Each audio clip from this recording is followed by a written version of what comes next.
Mastering the phrase, on one's own turf. Hello, everyone. Welcome back to our channel, where we dive into the fascinating world of English language learning. Today, we're exploring an intriguing phrase that you might have heard, on one's own turf. Stick around as we break down its meaning, usage, and delve into some examples to help you understand how to use it confidently in your conversations. Let's get started.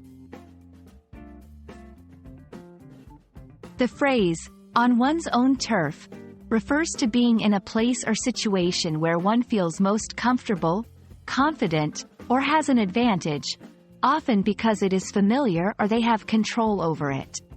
The word, turf, originally refers to the surface layer of ground containing a mat of grass and grass roots, symbolizing one's own territory or home ground. This phrase can be used in various contexts, both literally and figuratively. Literally, it might refer to an athlete playing a sport on their home field, where they have the support of their home crowd.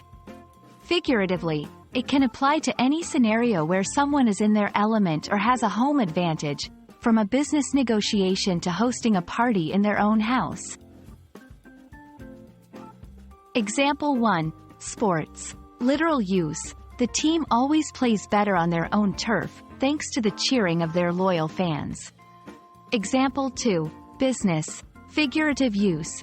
During the negotiations, she felt more confident on her own turf, where she knew every detail of the proposal by heart.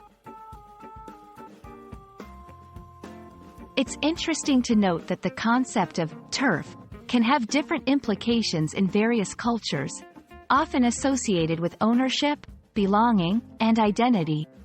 In some contexts, it can also imply a protective or defensive stance about one's personal space or intellectual property. When using the phrase, on one's own turf, be mindful not to confuse it with similar expressions that might change its meaning, such as, off one's turf, meaning out of one's comfortable or familiar zone, or turf war, which refers to a dispute over territory or influence. We hope this video has shed some light on the phrase, on one's own turf, and how you can use it to express comfort, confidence, or advantage in familiar settings.